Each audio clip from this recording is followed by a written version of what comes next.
Very good morning to everyone. Welcome back at BBVN online class. आज अपन बात करते हैं वापस अकाउंटेंसी क्लास 11th की। इन आवर प्रीवियस क्लास अपन ने अकाउंटिंग इक्वेशन के न्यूमेरिकल क्वेश्चन को सॉल्व किया था और उस क्वेश्चन के अकॉर्डिंग, उस न्यूमेरिकल क्वेश्चन के अकॉर्डिंग अपने अकाउंटिंग इक्वेशन के मैथमेटिकली रिप्रेजेंटेशन को सॉल्व किया था और इक्वेशन को प्रूव किया था। अपन ने जो इक्वेशन प्रूव करी थी उसके अकॉर्डिंग अपन ये कहते हैं कि अकाउंटिंग इक्वेशन के अंदर अपनी जो असेट्स होती हैं वो इक्वल होती है लायबिलिटीज के। अपनी असेट्स इक्वल होती है लायबिलिटीज के और इस लायबिलिटीज को भी फिर अपन ने दो पार्ट में डिवाइड कर दिया था। तो अपन एक नई इक्वेशन बना ली थी और उस इक्वेशन के मतलब हो जाता है कि असेट्स इक्वल हो जाता है कैपिटल प्लस एक्सटर्नल लायबिलिटीज के। एक्सटर्नल लायबिलिटीज के तो अपनी जो नई इक्वेशन चलती है वो उसके अकॉर्डिंग अपनी जो असेट्स होती है वो इक्वल होती है कैपिटल प्लस एक्सटर्नल लायबिलिटीज के। इसी को अपन बैलेंस शीट इक्वेशन भी बोलते हैं, यानी कि बैलेंस शीट का जो टोटल होता है हमारा वो असेट और लायबिलिटीज का इक्वल होता है। इवन अगर बैलेंस शीट का टोटल इक्वल नहीं होता है इट मींस अपनी कहीं ना कहीं कोई ना कोई एरर जरूर हुई है। उसी के अकॉर्डिंग अपन अभी मैथमेटिकल जो प्रेजेंटेशन कर रहे हैं, मैथमेटिकल प्रेजेंटेशन हो रहा है अपना इक्वेशन के थ्रू, उसको अपन इस इक्वेशन के थ्रू प्रूव करते चल रहे हैं। आज की अपनी इस क्लास में अपन फिर से एक न्यूमेरिकल क्वेश्चन के थ्रू इसको सोल्व करने की कोशिश करते हैं।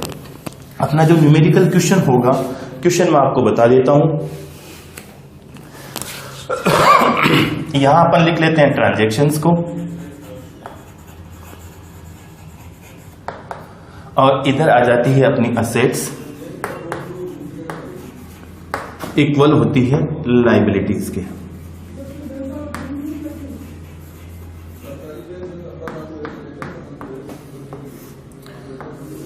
असेट्स इक्वल होती है लायबिलिटीज के, ये अपने हो जाते हैं ट्रांजैक्शंस। देखिए क्वेश्चन के अकॉर्डिंग अगर मैं ट्रांजैक्शन लिखता हूं तो पहला ट्रांजैक्शन है Rakesh commenced business with cash, यानी कि ट्रांजैक्शन नंबर पहला है started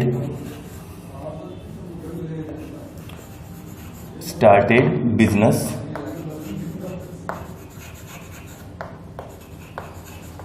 with cash, रुपीज है 1,50,000 के, यानी कि ये अपना ट्रांजैक्शन हो गया। अपन इसको यहां पर एक कॉलम के रूप में शो कर देते हैं प्रेजेंटेशन के लिए। जब कॉलम के रूप में अपन ने इसको शो किया तो अपनी ये जो ट्रांजैक्शन हुआ था स्टार्टेड बिजनेस विद कैश। अगर जर्नल एंट्रीज की बात करी जाती है तो अपन जर्नल एंट्री क्या करते हैं, cash account debit to capital. और कल की अपने इस क्लास के अंदर अपन ने इसको डिस्कस किया था कि असेट्स का जो बैलेंस होता है वो हमेशा क्या होता है, डेबिट होता है और लायबिलिटीज का बैलेंस हमेशा क्या होता है, क्रेडिट होता है, यानी कि कैश को डेबिट किया। तो इस ट्रांजेक्शन के अकॉर्डिंग अपने पास में क्या आया, कैश अमाउंट 1,50,000 इक्वल होता है प्लस लायबिलिटीज में क्या आया अपना कैपिटल, यानी कि ये अपना हो गया कैपिटल 1,50,000। ये अपनी इक्वेशन बन जाती है फर्स्ट, पहली इक्वेशन प्रूव हो जाती है। सेकेंड ट्रांजैक्शन है furniture purchased for cash, furniture purchased for cash rupees 20,000, यानी कि अब सेकेंड ट्रांजैक्शन की बात करें तो सेकेंड ट्रांजैक्शन में अपने पास फर्स्ट इक्वेशन में कैश था, इसको अपन ने क्या किया, अंडरलाइन कर दी यहां पर। फर्स्ट ट्रांजैक्शन में अपने पास क्या था, कैश था, प्लस हमने और असेट्स परचेज कर ली। क्या परचेज किया, फर्नीचर, हमने फर्नीचर लिख दिया। अब ये फर्नीचर हो गया। अब कैश हमारे पास थी कितनी, 1,50,000 की, उसमें से 20,000 का हमने क्या किया, फर्नीचर परचेज कर लिया, यानी कि कैश हमारे पास रही कितनी, 1,30,000 की प्लस 20,000 फर्नीचर आ गया, इज इक्वल टू कैपिटल पे कोई इफेक्ट हुआ नहीं, यानी कि कैपिटल अपनी वही 1,50,000 की। सेकेंड इक्वेशन कंप्लीट हो गई अपनी। अपना थर्ड ट्रांजैक्शन जो होगा, थर्ड ट्रांजैक्शन लिखा हुआ है purchased goods from Mohan transaction अपन ने लिख दिया purchased goods from Mohan, amount हो जाती है इसकी 25,000 रुपीज की। अब देखिए एंट्री क्या करते हैं अपन, परचेज्ड गुड्स फ्रॉम मोहन यानी कि purchase account debit to Mohan, यही करते हैं। मोहन को हमने क्या किया, क्रेडिटर बनाया। इट मींस इस ट्रांजैक्शन का इफेक्ट लायबिलिटी और असेट दोनों साइड आ जाता है, यानी कि डबल साइड इफेक्ट आ जाता है। डबल साइड इफेक्ट आने का मतलब है कि एक साइड असेट्स में हमारे पास क्या बन जाता है, स्टॉक बन जाता है, यानी कि हमारे पास कैश अवेलेबल है प्लस फर्नीचर ऑलरेडी था हमारे पास सेकेंड ट्रांजैक्शन के अकॉर्डिंग, और इस थर्ड ट्रांजैक्शन में हमारे पास एक चीज और बढ़ गई और वो क्या बढ़ गया, स्टॉक। अब देखिए कैश कितना है हमारे पास 1,30,000 रुपीज का, फर्नीचर कितना है 20,000 रुपीज का, और स्टॉक हमने खरीद लिया गुड्स कितने रुपीज का 25,000 रुपीज का, is equal to capital as it is आ रही है हमारे पास, प्लस अब एक नई लायबिलिटी और क्रिएट कर दी, और वो क्या कर दिया हमने, क्रेडिटर्स का, यानी कि लायबिलिटी हमारे पास कैपिटल है 1,50,000 की और क्रेडिटर हो गए 25,000 रुपीज की। टोटल हो गया 1,75,000 का। थर्ड ट्रांजेक्शन कंप्लीट हो गया अपना। फोर्थ ट्रांजेक्शन की अगर बात करें तो फोर्थ ट्रांजैक्शन अपना दे रखा है, sold goods costing 10,000 to Mohan to Mahesh, sold goods costing 10,000 to Mahesh rupees 14,000। अब देखिए 10,000 का गुड्स हमने कितने में सेल किया है 14,000 में, और कल की अपनी क्लास के अंदर अपन एक चीज कही थी, मैंने आपको एक चीज बताई थी कि profit always increases honours capital and loss always decreases honours capital, यानी कि यहाँ जो प्रॉफिट हुआ है वो किसको इंक्रीज करता है, ऑनर्स की कैपिटल को, और प्रॉफिट हुआ कितना 10,000 का गुड्स सेल्स किया है कितने में 14,000 में, यानी कि 10,000 रुपए का गुड्स आपने सेल किया है 14,000 रुपीज में, तो 4,000 रुपए का जो प्रॉफिट अर्न किया है इस ट्रांजैक्शन में, वो प्रॉफिट किसको इंक्रीज करेगा, ऑनर्स की कैपिटल को। तो अभी अपन बात कर लेते हैं कि cash plus furniture plus stock. अब देखिए कैश है कितना अपने पास 1,30,000 का, और 10,000 रुपीज का गुड्स आपने 14,000 रुपीज में सेल किया है। सेल किया है इट मींस आपके पास में अब पैसे आए कितने, जब आप गुड्स सेल करेंगे तो कितने में किया है 14,000 में, तो पैसे आए कितने 14,000, तो 1,30,000 प्लस 14,000 यानी कि ये हो गया 1,44,000। फर्नीचर पे कोई इफेक्ट आया क्या, नहीं आया, यानी कि फर्नीचर 20,000 का प्लस 0 20,000। स्टॉक हमारे पास था कितना 25,000 का। अब एक चीज ध्यान से समझिएगा कि जो स्टॉक अपने पास अपनी शॉप पे अवेलेबल है, जो स्टॉक अवेलेबल होता है क्या वो सेल्स प्राइस पर होता है, नहीं ना, क्या होता है कॉस्ट प्राइस पर होता है। तो इस 25,000 के गुड्स में से आपने क्या किया, माइनस कर दिया 10,000 का गुड्स सेल कर दिया, तो अब आपके पास में स्टॉक अवेलेबल कितना है 15,000 रुपीज का है कि नहीं है। और अब आपके पास में कैपिटल इक्वल टू कैपिटल है कितने की 1,50,000 रुपीज की, प्लस इसके अंदर 4,000 का जो आपने प्रॉफिट अर्न किया, यानी कि कैपिटल वो कितनी गई 1,54,000 रुपीज की, प्लस क्रेडिटर्स का पेमेंट थोड़ी कर दिया, अभी तक अपन ने नहीं किया, it means creditors already stand करते हैं, और वो स्टैंड करते हैं 25,000 रुपीज के, प्लस 0 कोई इफेक्ट नहीं था 25,000 रुपीज का। इसका टोटल कर लेते हैं तो 35,000 तो ये हो गए, और 1,44,000 ये हो गए, तो ये हो गया 1,79,000 इज इक्वल टू 1,79,000। ये अपनी फोर्थ इक्वेशन हो गई। अब इक्वेशन नंबर 5 यानी कि ट्रांजैक्शन नंबर 5th ट्रांजैक्शन ये कहता है कि additional capital introduced, additional capital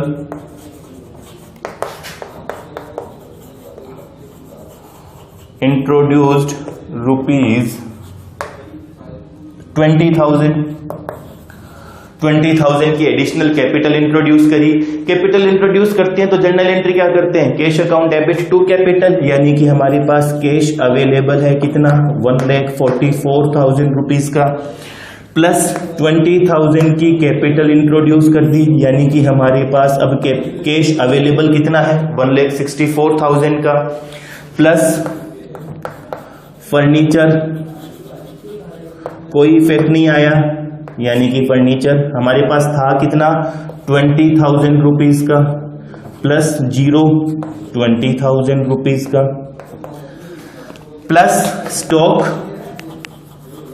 अब इस इक्वेशन के अकॉर्डिंग हमारे पास स्टॉक है कितना 15,000 रुपीज का, प्लस 0, यानी कि ये भी प्लस अमाउंट रह गई अपनी 15,000 इज इक्वल टू कैपिटल। अब कैपिटल अपने पास है कितनी 1,54,000 की, लेकिन कैपिटल और इंट्रोड्यूस की है कितनी 20,000 की, यानी कि कैपिटल प्लस हो गई इंट्रोड्यूस के बाद में, तो कैपिटल हो गई अपने पास में 1,74,000 की।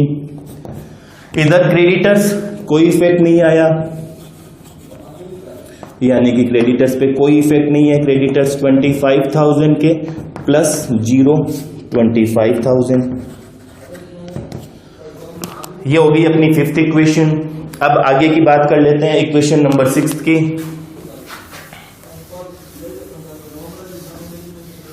तो इसको मैं इरेज कर देता हूं यहां तक।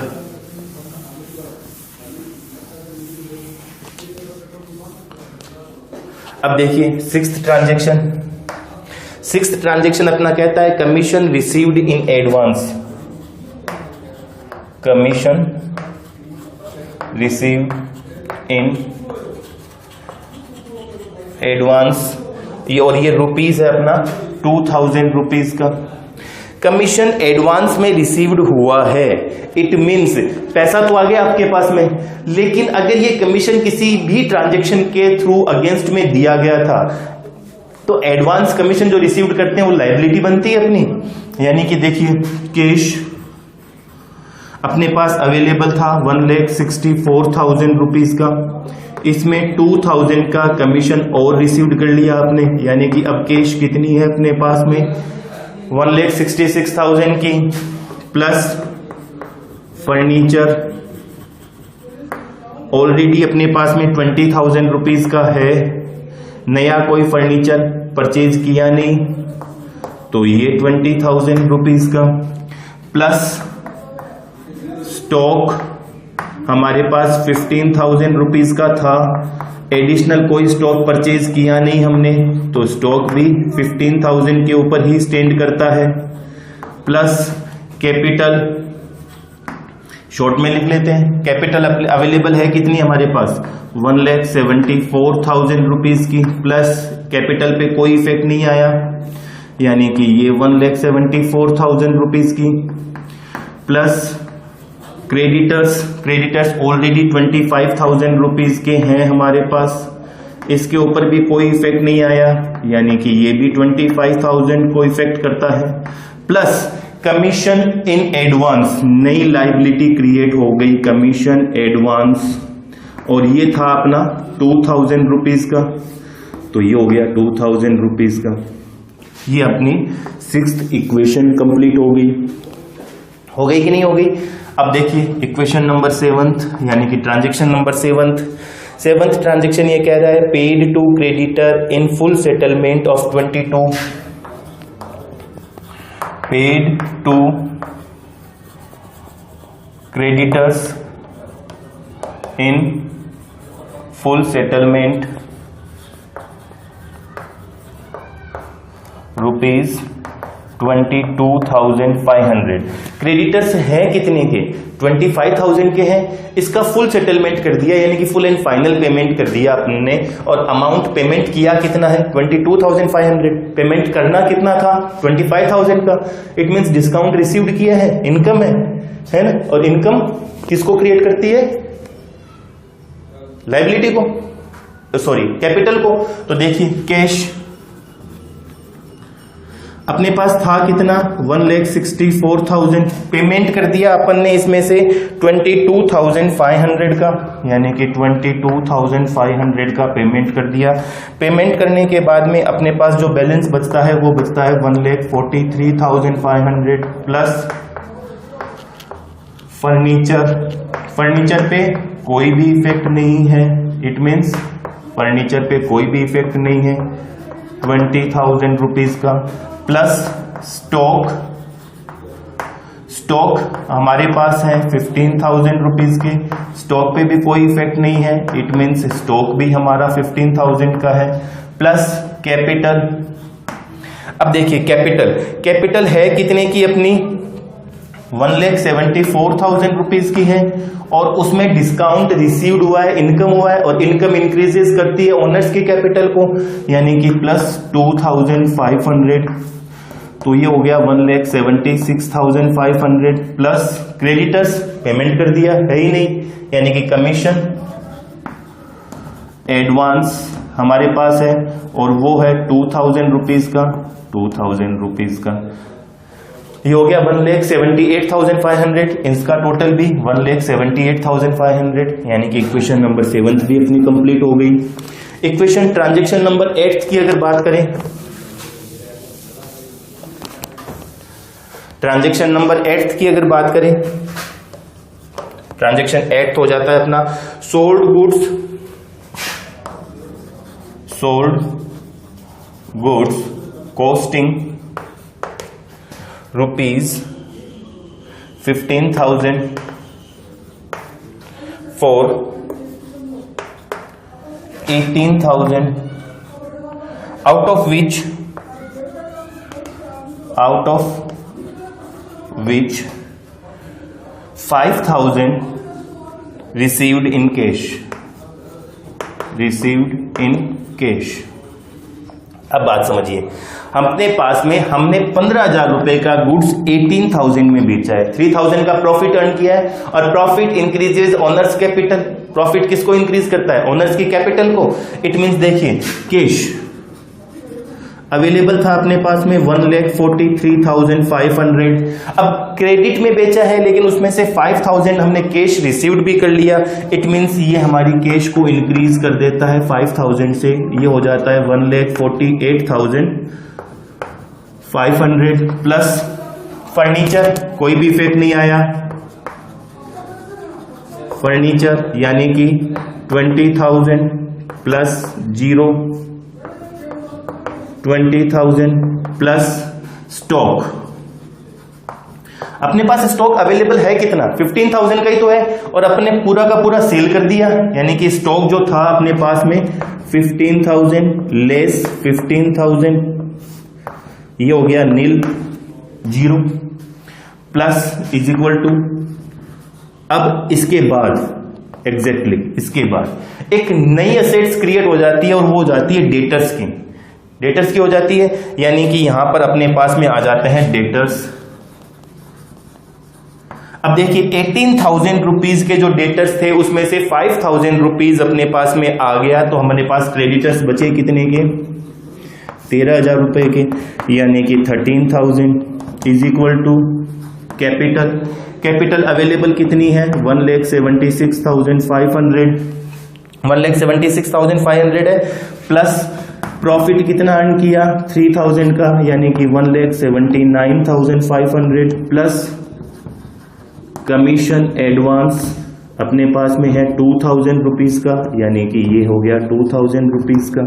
हो गई मैथमेटिकली सोल्व हो गया, अपन ने अप्रूव कर दिया। तो जो ट्रांजेक्शन से दिए हुए होते हैं अकॉर्डिंग टू जर्नल एंट्री, जो कि अपन ने पिछले चैप्टर में पढ़ ली थी, उसी के अकॉर्डिंग अपने को इसको मैथमेटिकली प्रूव करना होता है कि जितनी हमारी असेट्स होती है उसी के अकॉर्डिंग हमारी लाइबिलिटीज भी होती है।